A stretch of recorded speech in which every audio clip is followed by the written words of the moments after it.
Welcome back to the Manifest Your Success podcast, where we break down what it means to be successful, share the accomplishments, failures, and perspectives of individuals on entrepreneurship, business, and self-improvement.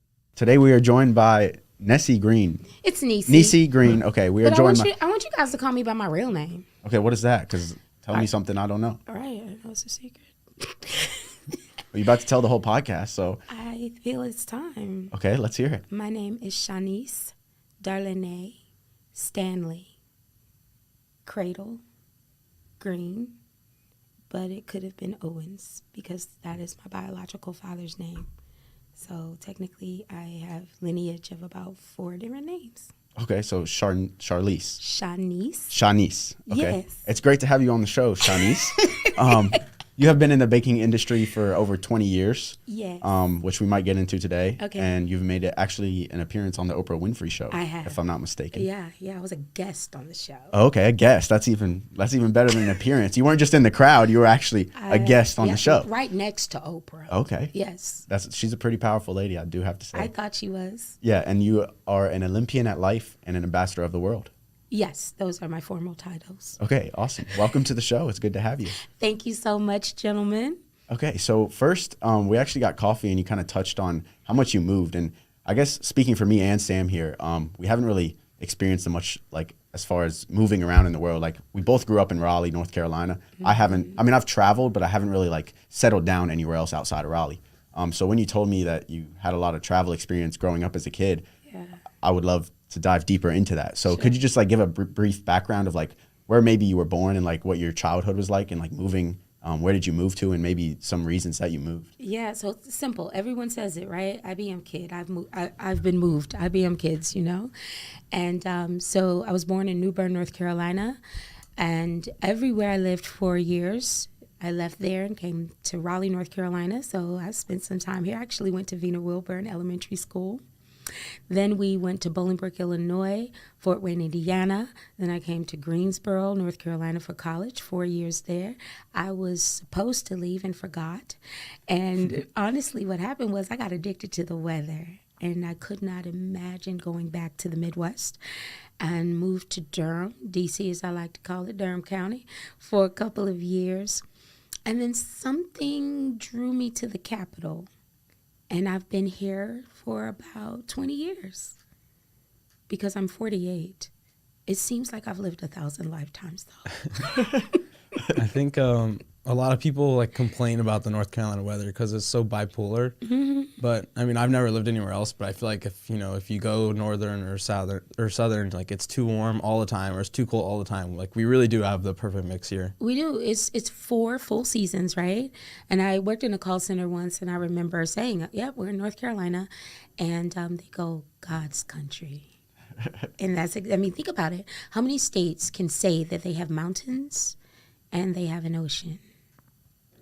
And you can get there from Raleigh in like 4 hours. And some farmlands full of tobacco. Oh, man. Can't forget those in the middle. Yeah, so there was this song, and it was like, there's more than corn in Indiana at Indiana Beach. That was like a thing. That's awesome. So you said you went to the Midwest before. You said you didn't want to go back. So what was your time in the Midwest like? So I was there for 8 years total, 4 years in Bolingbrook, Illinois, a suburb of Chicago. And literally there were like just sod farms there. And now they have an IKEA and we don't even have one. So that shows you just how progressive urban cities are, how they will reach out into the suburbs and they'll become urban as well. And then moving from, having access to the city to Indiana, it was a huge culture shock. But let me tell you how weird that is. Back then, in Ohio, the drinking age was 18. You could drink at 18. And when I moved there, I was always like really excited because I was like, yeah, 5 more years, I'm going to be able to go across the straight lines, get me a beer. And they changed it because so many kids were getting in accidents. So Ohio was like one of the last states to raise the legal limit age to 21. But these are things that I remember, like moving there and there was no Black radio station. And I'm like, wait, what year is it? And it was just so odd. And yet it was the best place to grow up as a kid. I was able to really honestly like spread my wings because it was a very community and family centered, area. On Friday nights, everybody was at a football game. And I think now it just reminded me of New Bern, North Carolina, how in New Bern, everybody is at the football game on Friday. What I did not realize was when I was a little girl, I was always at the football game because I was a mascot with the cheerleaders. And only in my adult life, when I started like really connecting my happiness to my childhood, did I start to remember things that happened in my youth. So the fact that you guys actually want to talk about what my life was like, I actually remember. That's awesome. I think it's so valuable too. Like I've spent some recently, I've kind of spent some time reflecting on like what my childhood was like, like how it does have like a huge influence on like your trajectory in life. Not that you can't change, not that something that's set in stone when you are a kid and it has this influence on you. It's not that you can't move away from an influence, right. But it really does have an effect on who you are as a person and like how fast you reach like your true self-actualization in life. Ooh, yes. You know, you were talking about, we had coffee and we were talking about my childhood. So, back to New Bern, my grandmother was one of the first nurses to integrate the hospital. So at home we had poverty and scarcity, but then she took me out to the hospital and I saw all these millionaires, literally doctors, right? And there was hope and possibility. And when I would walk through the hospital, and like literally I have spent the past 6 months trying to remember. And I thought really hard, like what was it like when I was a kid? Because I have 4 children. And one day the youngest was running through the house and he stopped and he goes, I love being a kid. And I was like winning as a mom. And I started to understand because I was behaving as a grandmother. So I started to think about how was life with my grandmother. So when we would walk through the hospital, it was like I was in a parade. That's Gloria's granddaughter. That's Miss Stanley's granddaughter. Everybody knew me. But one of the things that I realized was I had always been around affluent people to the point that my godfather, there's actually a school named after him in New Bern. And so Daddy feels like, I feel like Annie a little bit right now. That's what I called him. And now guys, they don't even name schools after people anymore. It's going to be Millbrook or Southeast Raleigh. But the old high school became a middle school and they named it Grover C. Middle School. And that man was my godfather.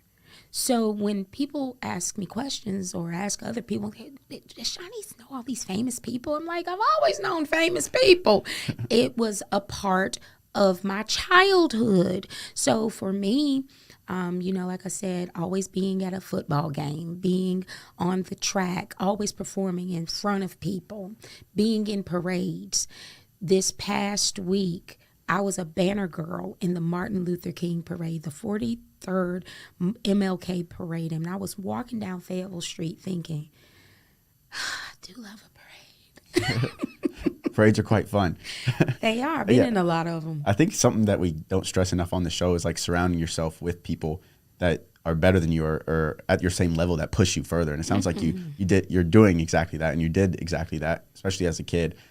Seeing as you've been on Oprah Winfrey's show as a guest. Yes. So I don't know anything really about Oprah Winfrey's show. I honestly haven't watched it that often. I know she has guests on. I've seen clips before. So what is like why does Oprah Winfrey do the show that she does? And like, how did you get a shot?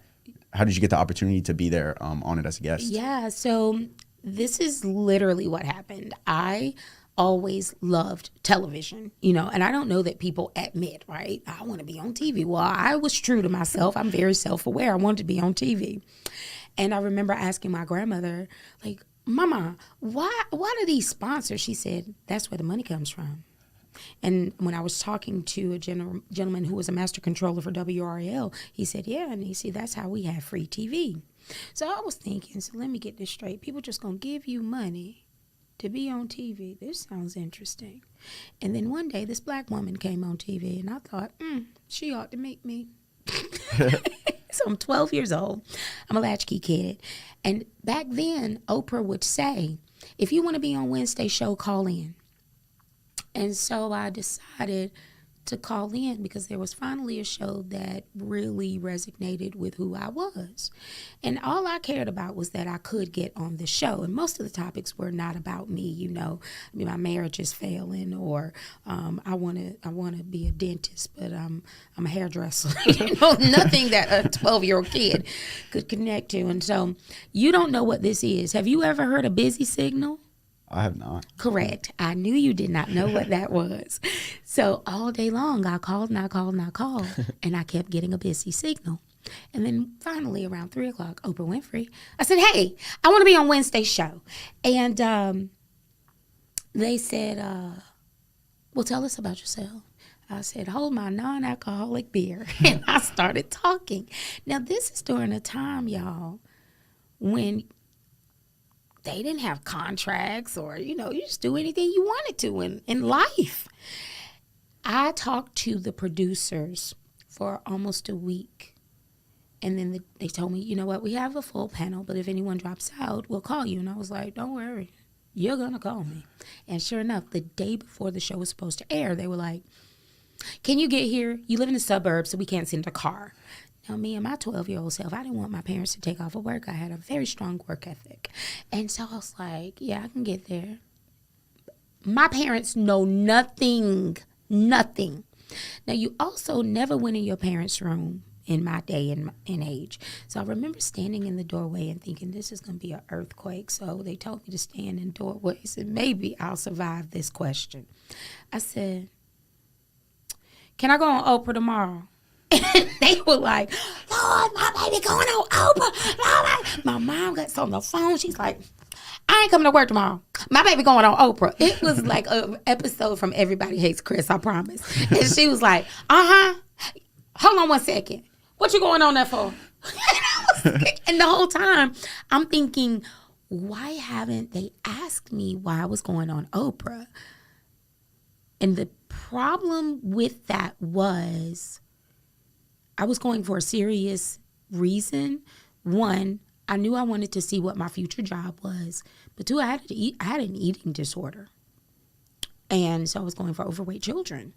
And you don't know you have an eating disorder. You have to eat, right? But even at 12, I knew that I had used food in times of crisis way too much. I knew that's why I was overweight. And I was very open with producers. And so we get to the Oprah Winfrey show. I don't know. I don't remember my mom ever signing any releases. It was just like weird because I just show up and I remember this man coming and powdering my face, and I'm waiting for Oprah to come and have this pre-show conversation with me. But you know what I remember the most was the food. They had the most beautiful food. And I was like, so let me get this straight. We are going to talk about overweight children, and then you want to feed me like this. And so I would say like 2 minutes before like it was time, because I'm looking at the time because we're live in Chicago. It was being recorded, kind of like this. Are we recording now? We are recording right now. I don't feel like we are, but anyway. We got a lot of gear that tells us we're recording. Right? I'm just going to go with it. And so Oprah came out finally, and there was no conversation. I thought she was going to get to know me like y'all, and she trusted whatever the producers had told her. So now as an adult, I'm thinking, they are disappointed with the way I behaved when I got on the show because I was myself when I was talking to the producers. But when I was on that stage and I knew that America was watching me, I was not my authentic self. I could not be honest about what I was dealing with, the trauma of leaving North Carolina and living in the Midwest. I couldn't be honest about I eat too much because I'm lonely and because I'm sad. And I really wish that I had been able to be honest either that day or at some point, because I, over time, would always use things to compensate my emotional state, except for when I was winning. And over time, I just realized that I had to learn to cope with failure differently. And in the past year, I actually lost 40 pounds. That's awesome. I did. Congratulations. Thank you. And I think a lot of it was reflecting back on that time in my life. My grandmother has a saying, it's pick, choose, and refuse. And I understood what was happening in my universe then. And I just started choosing to make different decisions about food and about exercise. And I was not allowing my circumstance to dictate my behavior. And I started winning at life again. And that's what an Olympian does. They're disciplined. They have a goal. And I've always been able to do it for everybody else. And my cousin, who was employee of the North American continent, I said, Chrissy, there's nobody better than you on the continent. She said, no, the world. And then she said, Shanice, listen, you've been doing it for everybody else. Start taking care of yourself. And so I did. Yeah, I think obviously being your authentic self is something that's really important, but it's also harder than it seems. Mm-hmm. Do you have any maybe advice for someone that is also struggling to be their authentic self? Like maybe how they could be more comfortable being their authentic self? Yes. What happened to me was I fell in love with people. And if they were hurting, I would do everything that I could to serve them to be better about themselves. And one day I was having a conversation with the universe, and God literally asked me, well, do you ever think that I want you to be who I created you to be, and that it annoys me that you won't do it? So are you more concerned about their happiness or yours and mine? And when my grandmother was passing, I was her hospice nurse, and she had dementia, but she was very lucid with me. And she told me, she said, Shanice, be who God created you to be. And she just kept saying it. I have videos of her saying it. She said, you got away from us for a little while and we let you. And what I understood by that was she didn't try to stop me from being a people pleaser. That's human nature, because no one wants to see someone else hurting.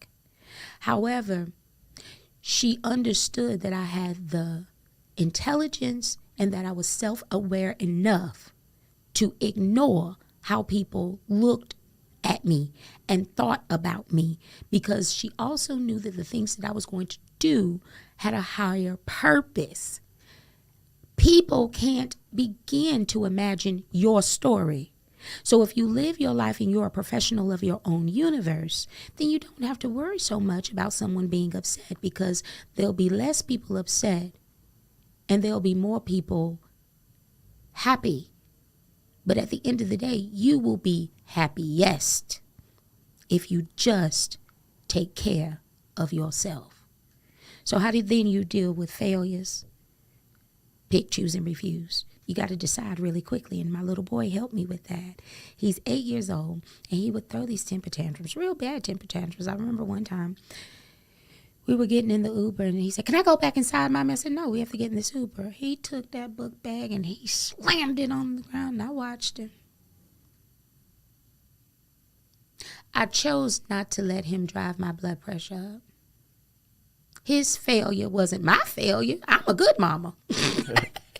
When he got in the car, I said, I've changed a lot, because I would have beat the mess out of your brothers and your sister. I said, but you, I'm just going to have a conversation with you. Again, I chose to know his behavior had nothing to do with me. A few days later, I hugged him, and I said, Shawnee, I really want you to work on your temper. He looked up at me. He said, I'll work on it. And then a few days after that, I said, you know, you've been doing a very good job. I was coaching him just like I would an employee. I don't get mad at my employees. I tell them when what they've done improperly, and then I congratulate them when they've changed their behavior. I decided, you know what? Do it for yourself, Shanice. Use your management skills on your own child. That baby looked at me, and he told me something that I didn't know. He said, I said, you know, Shawnee, why get mad at your mom, right? Because I'm thinking, I'm doing such a great job. I know you're not mad at me. And he looked at me and he said, Mommy, everybody gets mad. I just let it last 5 seconds. And so if you can recover quickly from other people's disappointment, because it will happen, right? What happens after you've recovered? can go do something amazing for yourself. You can encourage them to let go whatever it is that they're dealing with. And if they don't, then you understand something about that person. Perhaps maybe they don't belong in your universe. But in this world, we want it all, but you can't have it. And the last thing I'll say about that is just always remember, you're not too old for your wants to hurt you. And when I accepted that, and I thought about my grandmother, she said, this world will always have troubles. Think about if you believe in Jesus walking the earth, let's just say not religion, but that there was a perfect man and he was still persecuted, then you better believe your imperfect mind is going to be persecuted too. So what are they going to do? Yeah, that's great. I love that story, really, all of it, really. It reminds me of, I mentioned this book to you before, The 7 Habits of Highly Effective People. And it seems like from what I just heard is like you kind of were living life in a way that you were worried so much about everyone else and like trying to bring other people up. But in that same time and moment, you weren't really looking at yourself and you didn't take a time to sit back and look in a mirror and be like, okay, how can I fix myself before I can go out and fix other people? Yeah. You know what the biggest thing for me was? I forgot what it was like to be a kid. I had to have some outlets, because if your mind is set on helping other people to feel better about themselves or allowing other people to exploit your gifts, then what happens when you do finally decide, I'm just going to, take care of myself? That's a lot of free time, right? So I started using my time more wisely and doing things like enjoying the arts, planning things that I enjoyed, serving. Because at that point, it was really hard for anybody to get me to do anything because I was actually busy. You had to get on my schedule. You had a lot of excuses to give them, huh? Well, you know what? I had a lot of purpose to tell them about. That's a good point. That's a lot better way to say it. Yes. I had purpose. In fact, I missed an appointment today. And I was very frustrated about it. But you know what I did? I told her the truth. I said, I'm so sorry I missed our appointment. I had to go to a meeting. And at the end of the meeting, I had an opportunity to tell the mayor about my vision. Well, who's going to be mad that I missed their appointment because I was talking to the mayor? That's pretty good purpose and reason, I would say. It was. I'm curious, like, so you kind of like going back to Oprah, and I think it kind of all falls in line because I think there's a lot of people that we can see now, especially in the digital age. Maybe not when you weren't growing up, but right now you can really see a lot of people that are being quote unquote successful, or you can hear a lot of perspectives of people and how they live. So after you were on that Oprah Winfrey show, did you look at Oprah as kind of like a role model, or if it wasn't Oprah, did you have other role models in your life that kind of you looked up to as a kid and were like, okay, I want to be this person, or like I want to be some idea of this, or how did you kind of work through that? So I'm going to tell y'all the truth. I just forgave Oprah. What did Oprah do to you? So during the commercial breaks, it was silent unless we were talking amongst ourselves. And we came back from commercial once and she said, well, during the commercial break, we were talking. And I was like, no, we were not talking. You had nothing to say to us. What are you talking? And I live in a tribe of truth, And so for years, I was very frustrated. But then I realized I was confused. I learned a lot from Oprah that day. I went there to learn. And it wasn't until, like literally in the past 6 months, was I able to apply what she taught me. That woman didn't have time to talk to us because her voice is worth billions of dollars. And we were talking. She did tell the truth. You see, that's why I get a little bit concerned sometimes when I hear people talk about the banking industry, because when you write a credit memo, you have to tell the truth. Sort of. It's got to seem like the truth. Yeah, there are versions of the truth, right? So what she told was the truth, but this is what I've learned with my children. Too many children have been in trouble because no one took the time to understand their rationale. What I did not understand was Oprah's rationale. She was at work. I was there studying her. And what she taught me was time is money.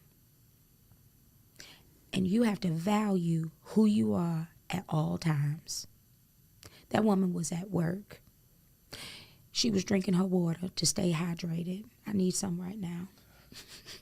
She was listening to what we were saying. If she was able to say during the commercial break we were talking, then it meant that she heard what we were saying. And how many times have we heard the phrase, you have one mouth and two ears for a reason? She lived it. And when I started applying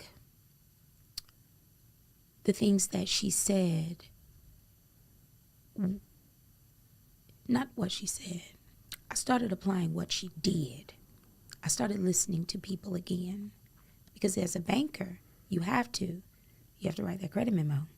You have to get that information out of them to help them be better. And she was a very good listener. And I really now appreciate that she showed me what that looked like that day. I also owe you an apology, Oprah, because you then said to me, well, you are articulate. And I was mad at you by then, I think. And so I remember looking at you, Oprah, and saying, well, I don't mean to sound conceited, but I am smart. I did use a big word because I wanted her to know, yes, I am articulate. And sassy. I was extremely sassy. I still am. But it's so interesting to me that the perception is your reality until you choose to accept a positive reality. And when I started remembering, I don't have to look at everything as doom and gloom. And my cousin Chrissy, she said it to me one day. She said, Shanice, everything can work out too. That's always a possibility. And that's when I started really remembering, okay, if we didn't have much at home, but I went to the hospital and I saw that hope and possibility, what if I start living in that hope and possibility again? What if I just allow the universe and the process to be? And then cool things happen. Like I ended up on your podcast and I get to talk about talking to the mayor before I came to your podcast. I mean, yeah, it's quite the experience. Quick question, because I'm trying to do my best as listening as a podcast host. Would you like me to go get you some water? We can take a quick break. Yes. Okay, I'll do that. You said a lot of things just now in that little stretch, and one thing I really wanted to touch on was kind of how you mentioned, you said how you learned a lot from Oprah, and in that time you were there, and it took you a while to realize what exactly you had from that situation to learn. And I think that kind of applies to anything, right? If you really dig down into any situation, any experience, there's always something you can learn from it, but you have to choose if you want to say, hey, I'm going to take this experience and learn from it, or hey, I'm going to take this experience and always remember what I regretted or what I disliked about it. Right. And when you are having a conversation with one of the most powerful women in the world, it takes a lot of arrogance to come away from it with an attitude. But I also had to have a lot of arrogance because I was in a male-dominated position from birth. I was the firstborn on both sides of my family, and I was a female. And I then worked in a lot of leadership positions as a young woman. I remember becoming captain of forget that. I was a first chair saxophonist in a 5A band. I was captain of my dance team as a junior. I was a top performer in the banking industry. And my arrogance did get in the way of my success a lot. But I did have to have a high level of confidence. And I have to say that in my older age, I've been able to share with younger people the difference between confidence and arrogance, because you can be very, very successful and not have an attitude. You can be very, very successful and not be quick-tempered, because we do it in certain environments. How many people get cussed out at church? Not on Sunday. So that means if you can behave that way in that environment, why can't you do it when you get home? My daughter, she helped me to see it can be done. She works for Chick-fil-A, and she said, Mommy, if I'm nice to everybody at Chick-fil-A, then certainly I can be nice to my family. But she had to pick, choose, and refuse to do that. And we had to reciprocate. Like I said, when Shawnee was throwing that temper tantrum, I had to make a conscious decision to remember this is a single moment in time. And so my arrogance has really started to take a back seat to my appreciation for relationships with people. Because the same way in which I'm sitting here talking to you, all polite and, I have my smile on, I take the same temperament into my home with my children, and I try to mirror this when I talk to other people. I was very nice when I talked to the mayor today. But are there times that I just turn all the way up? Sure, I do. Absolutely. It's just not as often. I never saw my grandmother lose her cool. I literally had never seen her lose her temper. So it is something that, for me, it's about being self-aware of other people's position in life. I don't know everything that you're going through. And being in control of myself and not full of myself. It's two different things. Right. That's a great point. And I think being true to yourself, I think a lot of people try to find themselves in career and life. And you mentioned the banking industry a little bit. So I'm interested to see what kind of motivated you to get into that. You said you went to school in Greensboro, correct? Yes. So Aggie Pride. You have to say that. me and Sam are still yet to graduate college. And I feel like, I don't know, we were talking at the break, like every day really is a choice, and like even your childhood is just as important as your days in college, and your days after college are just as important as your days in college. So it's kind of like this whole cycle of you got to make the right decisions. So what kind of motivated you to jump in the banking industry, and how did you manage to stay in it for 20 years? You're going to have to turn the cameras off of this. Okay. Man, I'm just kidding. I did not believe that I was going to school in North Carolina. I had gifts. I was a dancer. I was a singer. I was an actress. My parents told me if I got a scholarship, I could get a car. I was getting a convertible because I was going to art school in Florida. Of course I was, because I was getting a scholarship there.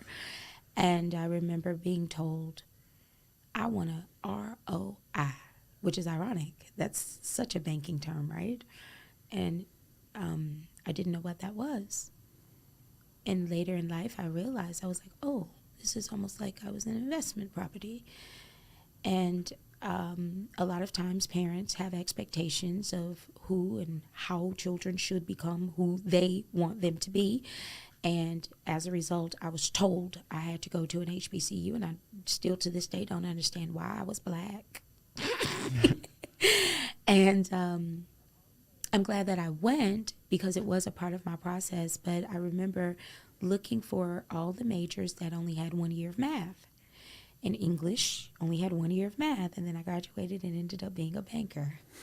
That's a lot of math. But I never looked at it as math as much as I looked at it as comprehension of word problems. Everything, I had to just figure out the solution. And they had calculators for the math stuff, or I could ask my banker to do it. I was a manager and a salesperson. So I got to really go in the lobby and perform all day long. And I did it for 20 years because I could serve people. So it was kind of a dream job. Remember, I told you I had to stop looking at it as I was in a prison, because that's what I used to say. Can you imagine this personality being trapped in a suit and pearls? I wasn't trapped. I was learning things. The universe had allowed a little black girl like me to go into rooms that many of us are not even invited or welcome. And they allowed me to learn. I was learning again. I learned for 20 years. There's a saying, if you go to school, you'll make some money. If you have life experiences, you'll be rich. I had a lot of life experiences. That's why I'm an Olympian at life. So I survived 20 years in banking because I had outlets. One of them was I was a cheerleading coach for 10 years at Chavis Heights. Another outlet, I was a tour guide for Taste Carolina Gourmet Food Tours. I'm actually on TripAdvisor. I have reviews. I didn't know I was playing all by myself, but I was smart. I was also making money. I was meeting people. And then I could take all of that, the wisdom, the networks, the resources, and I could go help my clients, and then they would bring me more clients. And before I knew it, I was really doing well. And our industry really started that way. When we started moving into mass production of households and selling checking accounts without giving any form of knowledge, when I didn't have the ability to explain to someone why they bounced a check because I had to show them how to balance their statement because that part didn't matter. We were going to just send them to the online banking and they were going to use this portal to figure it out. I started to understand, our society doesn't understand that we have a whole comprehension gap. We can't learn because we don't learn this way in my culture, in a lot of cultures. And so I became very frustrated and I felt like I was lying to my community. And I felt my moral compass being challenged every single day. And I did not love what I did anymore. So I retired in July. I didn't quit. That's how I had to tell myself, because I don't quit. I decided this doesn't work for me. I had a choice. I could pick, choose, and refuse if I wanted to do it. And I chose to stop. It was my decision. And then I met a woman recently at the MLK March. She said, Nisa, you're not going to be as successful as you were in your 20s. But if you take the wisdom and the knowledge that you have and apply it to this phase of your life, you'll have a greater second half. And I was like,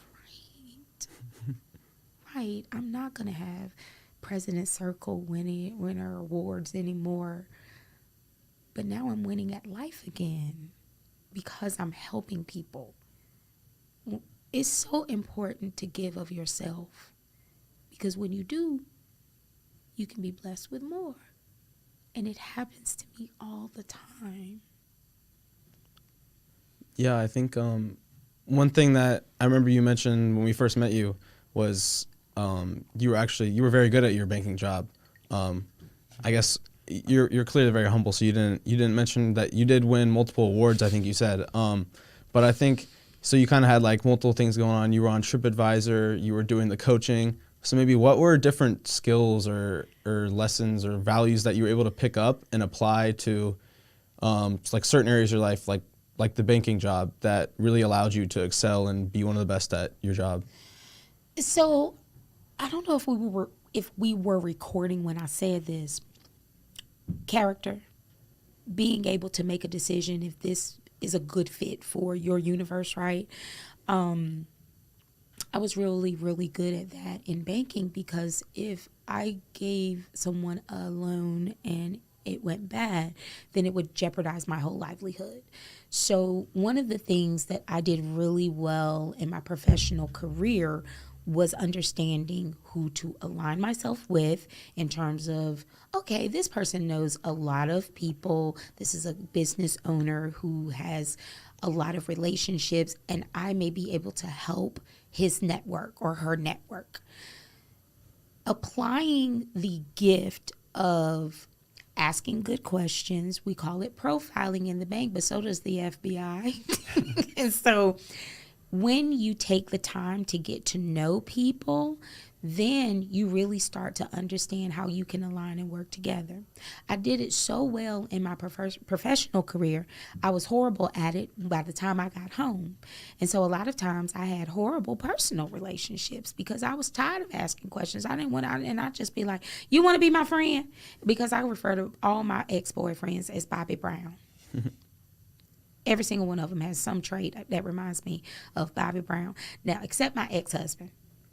He was good as gold, but we weren't, if he's my ex-husband, we were not very compatible. You know what his Bobby Brown trait was?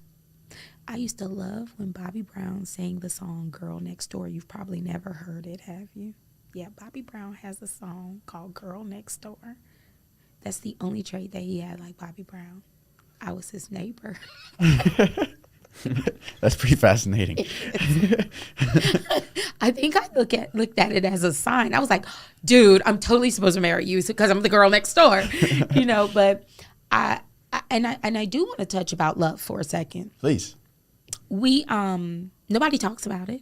I think love. People think of love and they think of like relationships, but I think it's more than just relationships. It too. is. Yeah. But please go ahead. Yeah. First of all, you love who you love. You're gonna do that. But there comes a time when you'll have to decide if you're going to keep loving. You know, my grandmother, she was so hilarious. I remember one day she told me, she said, I never thought I'd be married to your grandfather this long. I thought I'd get me another husband and kick him around, see what he was like, and get me another one. I was like, what? She made it very clear to me. She said, people don't court. I said, Mama, what's court? She said, it's the stage before dating. And so growing up, I always had several suitors. I was the prize. They were the contestants is what she told me. And then society started telling me that I was wrong for that. And so I started dating one person at a time and then you have to wait to see if it's going to work out. And it was not really for me. And that's why I'm very careful when I am seeing someone and they want to date other people. I can be very fluid. And now your generation seems to be more comfortable. Culturally, I do believe that white people date and court much better than black people. Like, there's an entry in my journal. I was in 8th grade, and I had a friend, and she and her boyfriend had broken up, and I'd moved into this area. She was my friend, and her ex-boyfriend liked me, so we started dating. And her mother sent word to me, you tell Shanice you don't date your friend's ex-boyfriend. And I wrote in my journal, and I don't understand the reasoning. Because, again, you love who you love, and maybe someone did date that person. I'm okay with that. You know, if anybody was trying to date someone that I dated, I'd be happy for them in some regard. So I had a hard time accepting my values about love and society's values about love. And so when I accepted that I was going to love who I was going to love, I had to then accept that I can only be in a situation as long as it serves me well. And if you do that, you might find that you have more love because you can move on to a better love. But if you just gonna sit there and stay in a love situation and call it love when you're not feeling loved, then it's just your fault that you feel the way you feel, because you could pick, choose, and refuse to be mistreated. That's a great point. And I kind of want to double click into that whole idea of love, and kind of more carry it into not a relationship love for a person, but kind of love for what you're doing in life. So how do you think if someone's going through life and they're like, okay, I don't know what I love, then what is someone supposed to do when they really have no idea what they love in life, and they're like, okay, everything I'm doing, I kind of don't feel like I'm finding meaning out of this. Mm-hmm. Like, what would you say to someone? Like, is they supposed to try new things? Are they supposed to ask for help? Or what would you say to someone that can't really find things they like, they love in their life?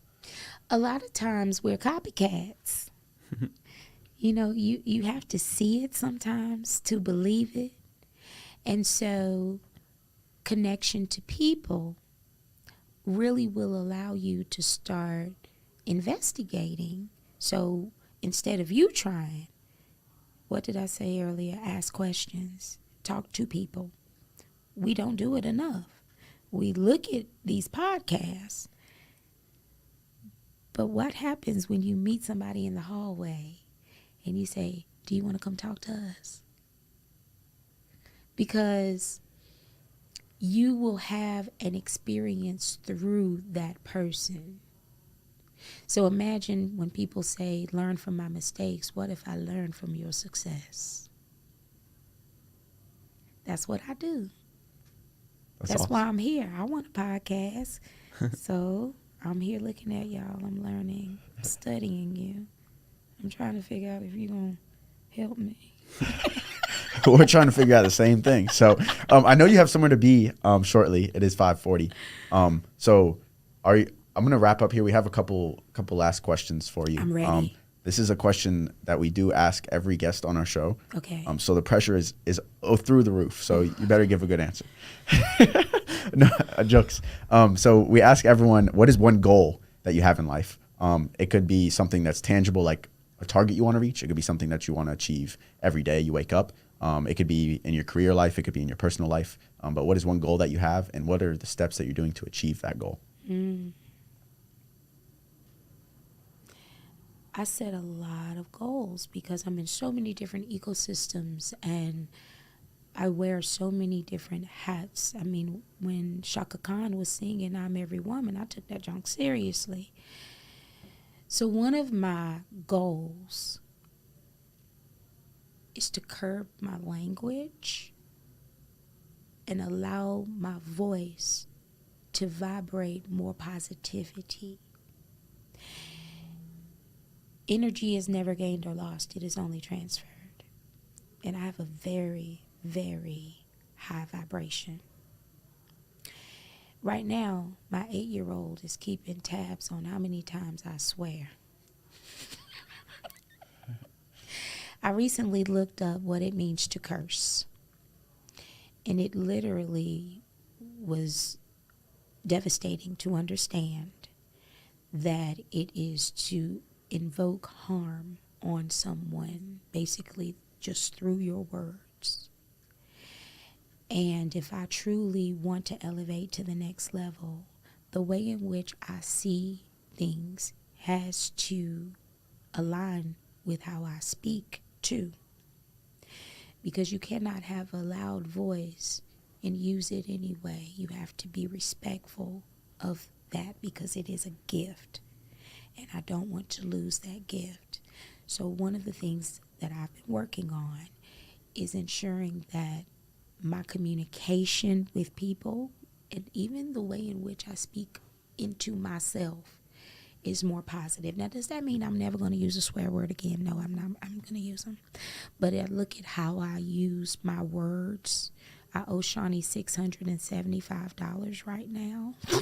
Oh my gosh. And so the way that I am working on that goal is I speak more affirmations over myself. I speak more positivity into people more often. That's how I became a banner girl at the MLK walk. I saw these ladies outside of the coffee shop, and I said, was on the phone. I said, hold on. I flagged them down. I went outside. I said, people have told me that I am a light, and I saw you ladies, and you look beautiful. And I just wanted to tell you, good morning, and I hope that, you have a great day. And she said, well, of course, this is the light. It's the Congresswoman, Deborah Ross. I was like, I could feel it. So if I could see the light, that means I should also be speaking light. And so one of my goals is to live a life of more positive vibrations, even through the sound of my voice. I think that's a really powerful goal. And it's nice to hear you bring up vibrations and conservation of energy, because that's kind of what I study in school, and it all seems so meaningless all the time. Are you serious? Yeah. I could feel it. But imagine, energy is never gained or lost, or only transferred. I mean, we didn't even get to talk about the Hawk story. We didn't. You'll have to come back on. I As long as you keep giving us these positive vibes, you're welcome anytime. You've done a great job this episode for sure. Thank and you. this show. Thank you. I think one last thing we usually do is just we kind of ask our guests if they have any handoffs for the audience, and this could be books, people, the Oprah Winfrey Show, things like that. Anything you think that the audience could really benefit from? Yes, I do have a handoff. Are you ready? I want the audience to try to move one hand forward and one hand backwards. Almost got it. Okay, yeah, that's a hard task right there. You're trying to move one way.